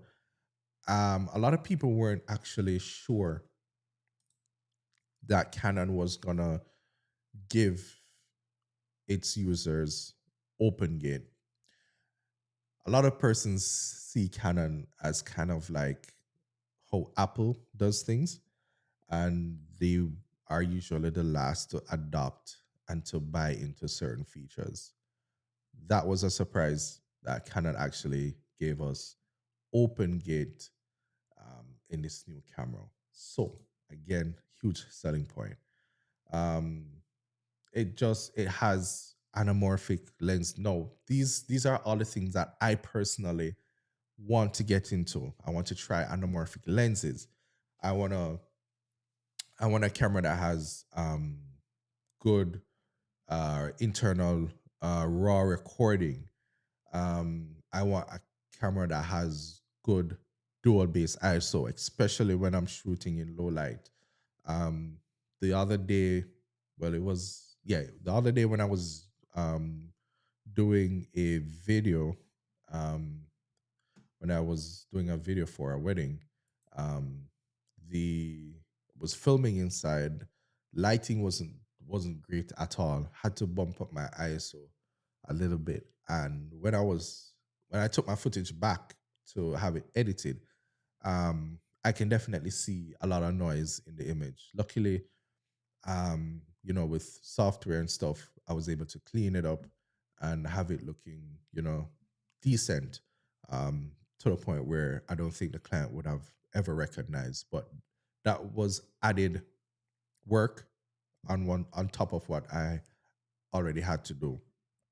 So dual base ISO is another game changer thing for me to definitely have something that would be good in low light as well.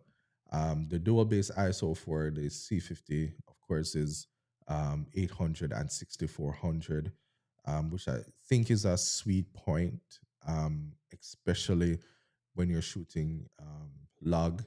I always tend to shoot with primes, so my prime lenses are always fast lenses. So we're talking between f1.8 and f1.4. So I'm gonna let in decent amount of light. So having a second base ISO of 6400 is perfect for me. Um, as you quite rightly said, again, 7K 60p internal raw recording, and 4K 120p with no crop. No, you talk about the Nikon ZR. The Nikon ZR has a crop in 4K 120. And that's a camera. Listen, we're going to talk a little bit more about that Nikon ZR. No, as I said, we have other recording options like XFAVC codecs that can record 10-bit 422, which is a must for me. So this is looking like the image is going to be. I saw, who did I see shooting with this camera? Um, I was watching CVP's review on the C50, and the image coming out of this camera is just, yeah, this is what I need. This image is sweet.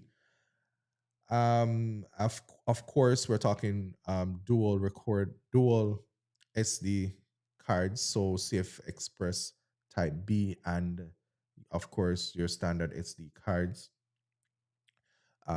Which I was hoping it would have been dual CF Express Type B. Was hoping that it was that, but I can still work with the SD card, um, along with the Express Type B card.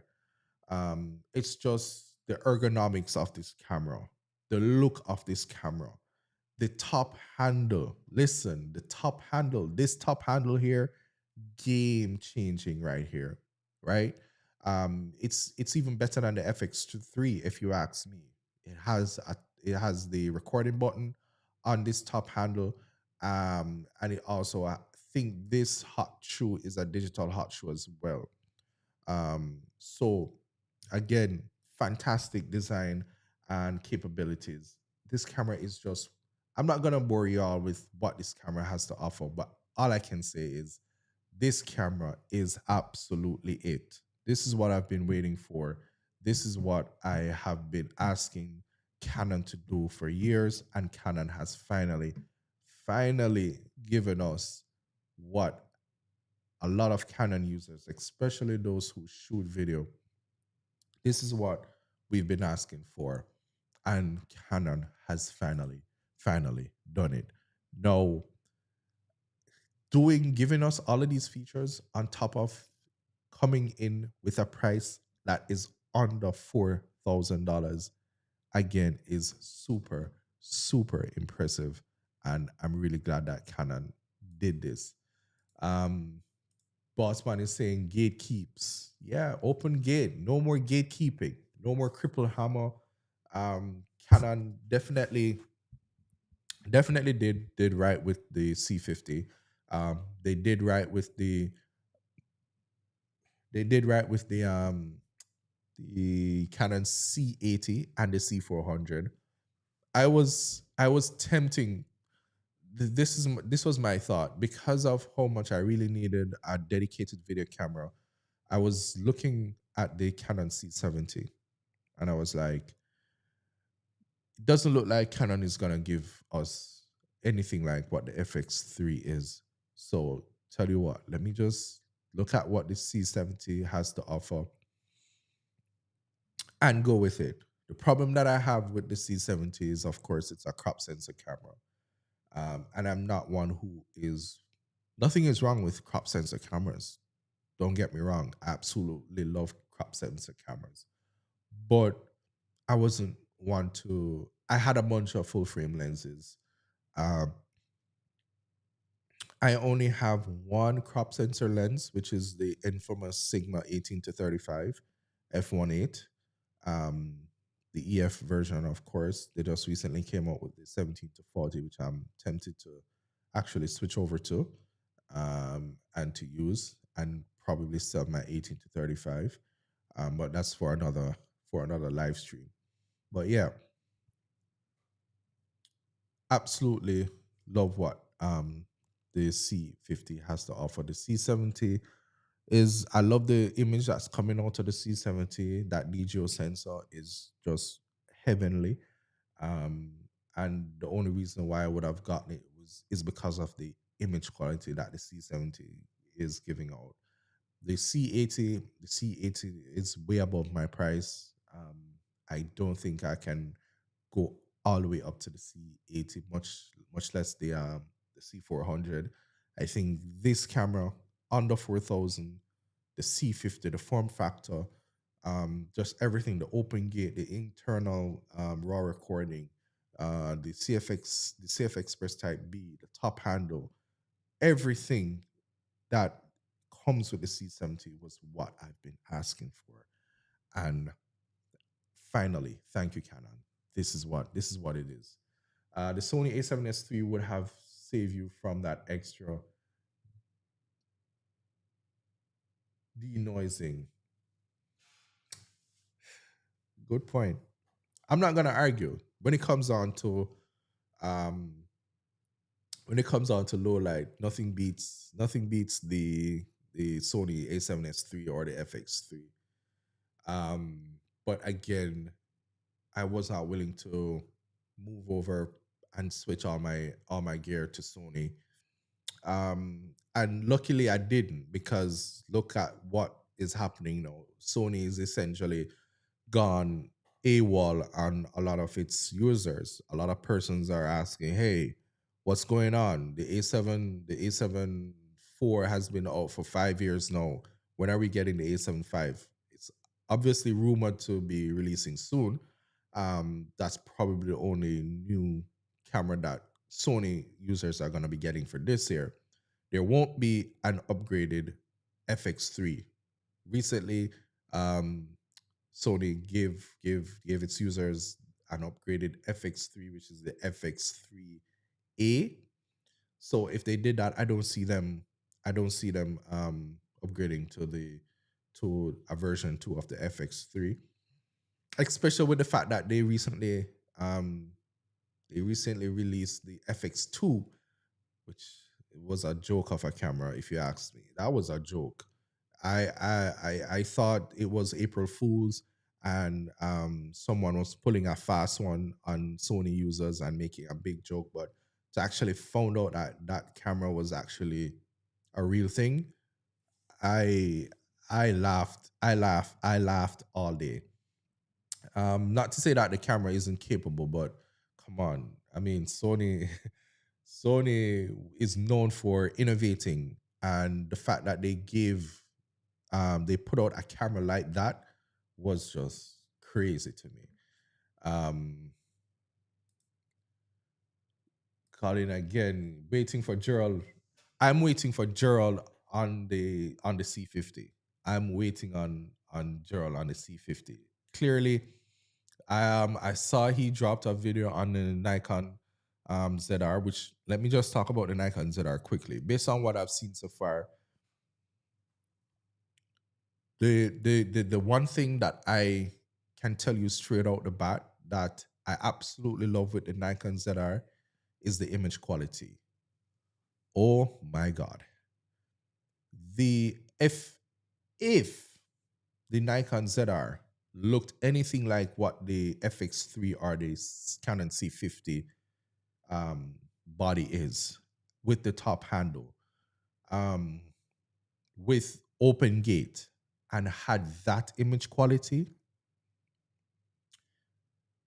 I think I would have packed up all my Canon gear and I would have switched to Nikon. I kid you not. The image quality, I can tell you, I'm unbiased enough to tell you that the image quality from the Nikon ZR is absolutely beautiful. It's better than what I've seen so far coming from the C50. I think a good example, well, everybody has a good example that I've seen so far, that shot with the Nikon ZR. Um, Madi Hapoya, his review on the Nikon ZR was pretty good. The image quality that he got from out of that camera, oh my God. Mark Bone, I watched his video. The image that he got out of it was just breathtaking. But there were too many limitations, too many quirks and weird decisions with that camera that kind of have me like, all right, no, this isn't ready for the party as yet. It's knocking on the door. Nikon, the fact that they bought out Red, and this is their first, partnered camera, cinema camera, so to speak. They're knocking on the door with the Nikon ZR, but they haven't entered the party as yet. If you're gonna talk about cinema camera, they have fall short. I don't know what that micro SD card is in that camera. I don't know why they decided to introduce a micro SD card. The HDMI port is a micro HDMI port.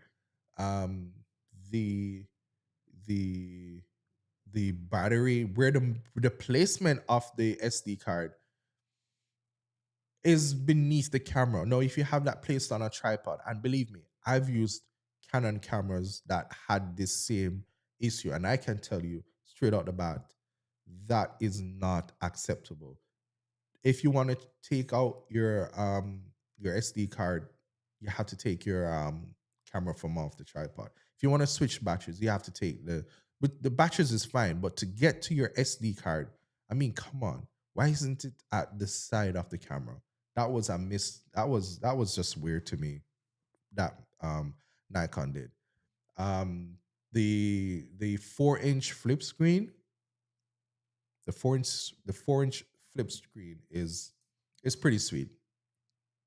The 4-inch flip screen on the Nikon ZR is pretty sweet. And it's bright.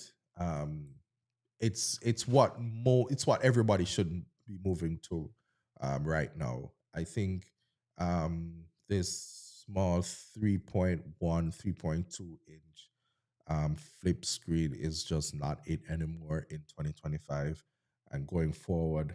I think more persons, more companies should actually look at increasing the screen size on their cameras. Um, and yeah, I think Nikon did well with that one. I'm just having a quick look um, on the Nikon ZR. Uh, let's see if we can bring up an image. Um,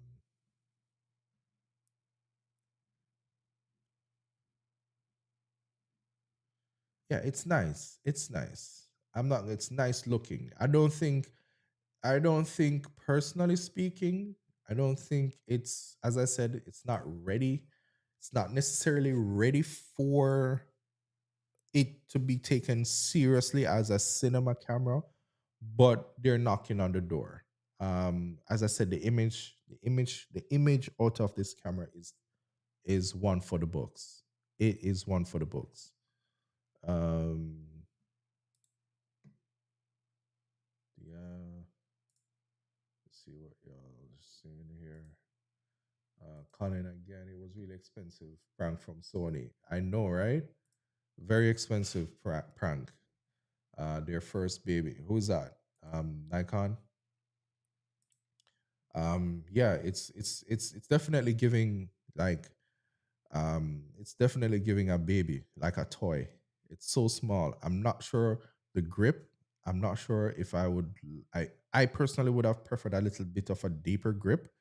But yeah, I don't think this camera is for me. It's not quite ready for um it's not quite ready for the cinema market. Uh this is another selling point. I think it's pretty huge that they were able to get 32-bit float audio recording internally um in the Nikons that are. This is impressive.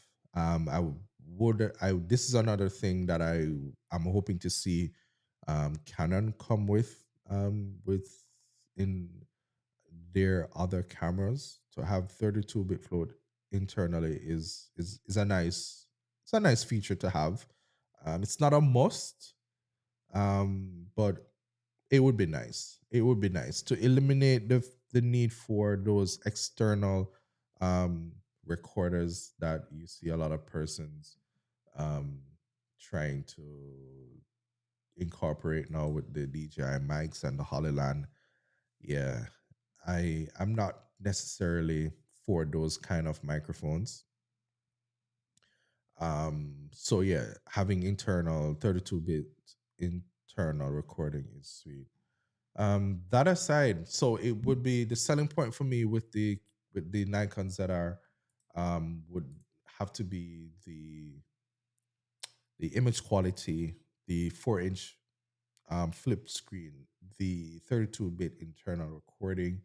Some of the video codecs are really nice. It's fine, but then again, it doesn't have open gate, so it falls short on that. Battery performance seems to be okay as well. Overheating, I think it's a little bit too early to say whether or not these Nikons that are does have overheating issues. So I guess we'll see. We'll see how that works out when more persons get their hands on it. But yeah, that's this Canon C50. Let me give you guys another look at it. Sweet, sweet camera. Absolutely like it. Um, and I'm definitely working towards getting this in the studio and as a part of my arsenal of Canon cameras going forward. I think getting this, you can pretty much say this is my dream camera. No doubt. You can pretty much say this is my dream camera. The fact that it has mounting quarter-inch mounting threads all around. Yeah.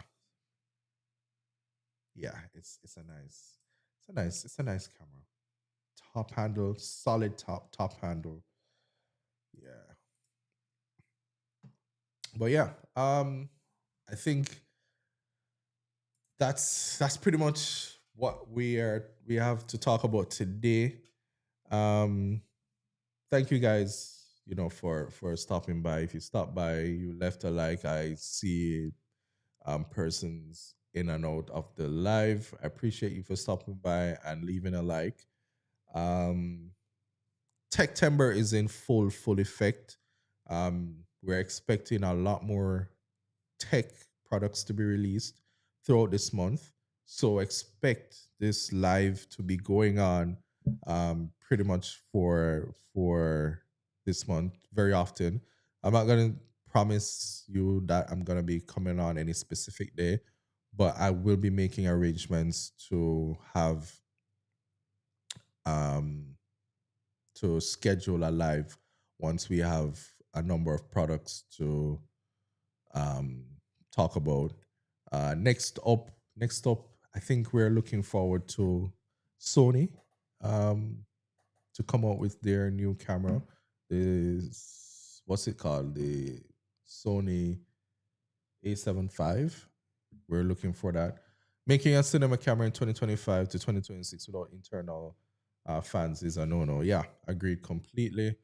Um, Especially with the high frame rate, the bit rates, the files, the resolution that these cameras are pushing right now. You're gonna need internal fan in order to have a smooth, you know, recording experience. But yeah, as I said, thanks for being active, Colin, the boss, stopping by, wifey, entertaining, and joining in as well in the chat. Hopefully, we have lots more persons partaking. I see persons coming in and watching, quite a few persons. Feel free to, express your thoughts, and anything else, any questions going forward. Happy to answer them.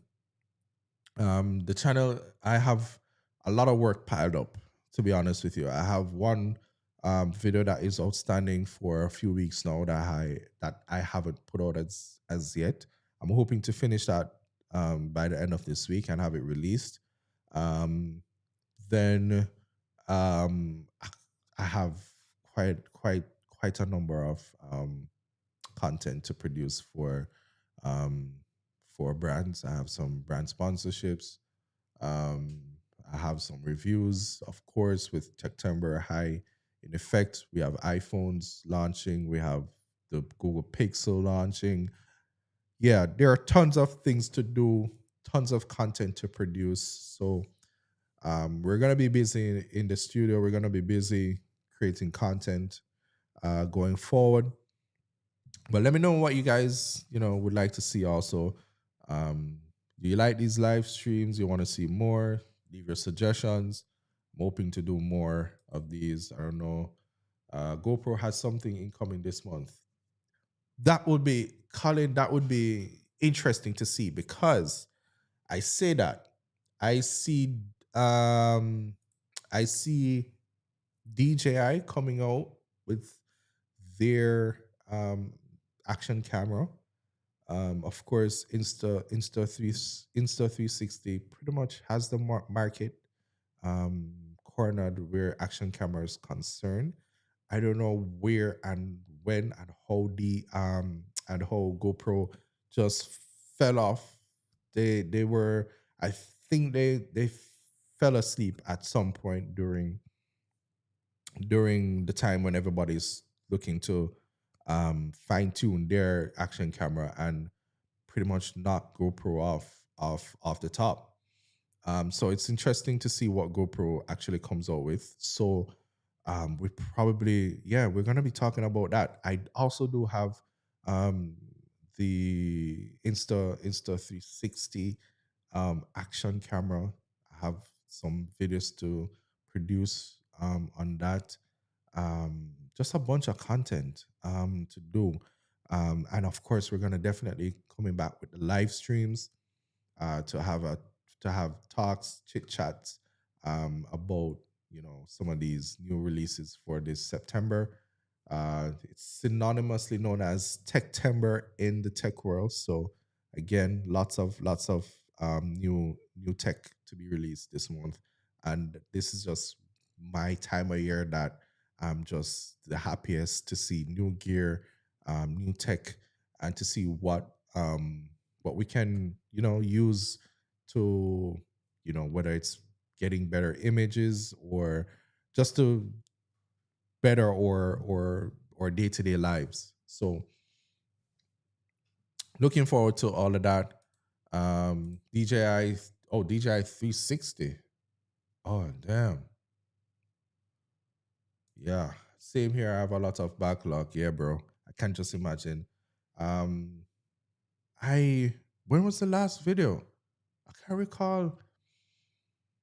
I can't recall seeing any video from you recently.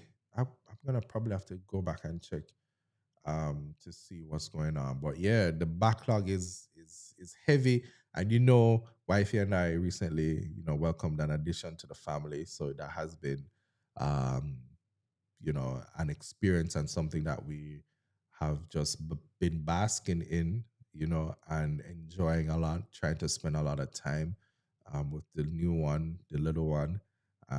It's a blessing and it's a beauty. And I don't regret, having spent, as much time as I have with her. And I am just trying to find a balance between spending, quality time with the family, as well as doing what I have to do here, content wise, creative wise, business wise, and all of that. Still working on it, but we're gonna get there. Um, Appreciate everyone for stopping by. Um, Wifey is saying just 12 days ago was your last fit. I know. Before that it was even longer. So I'm trying to at least I'm gonna try and put myself to release two pieces of content per month. At least if I'm able to produce at least one per week, that would be nice. But for now, if I can do two per month, I'm quite fine. Along with these live streams to kind of engage with you guys and to get more persons coming in, sharing with you guys sharing with me, trying to build a community here is also very important. I just don't want to, you know, gain subscribers and not, you guys not having, any form of connection or access to me where, building this community is concerned. So I want to, try and do more community building projects like these live streams, so that we can, grow naturally and have more of you guys coming on board. Um, Colin, congratulations. Yeah, thank you, bro. Enough respect. Appreciate it. Uh, oh, jeez. You have all the excuse in the world not to post as often as you should. Trust me. Four of them, that's no joke. That's absolutely no joke. I don't know how you do it, but hats off to you for doing the damn thing. I swear. Four of them is crazy. That's crazy. That's a good goal. Yeah. Definitely that's what my aim is to do here. And try to be more consistent. I definitely see the growth. The growth is slow, obviously, because I'm not posting as often as I'd love to, but slowly and surely getting there. And again, hopefully, live streams like these will help, you know, bring more eyes to the channel and getting more persons to even, know a little bit more about me and what the channel is all about. But yeah, tech channel is not easy to. It's not easy to. It's not easy to manage and to run.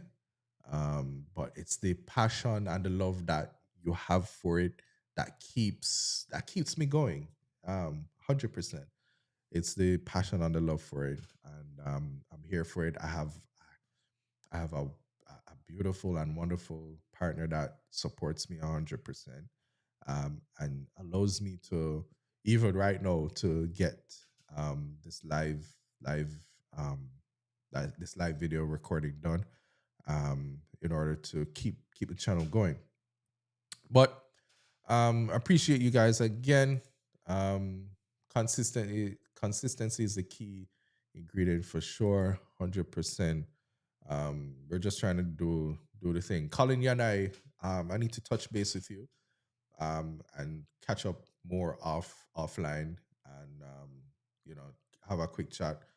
Shoot you a message as soon as I get a chance, and we can follow up a little bit more. You know, but I appreciate you. I appreciate everyone for stopping by. I appreciate the love, the likes.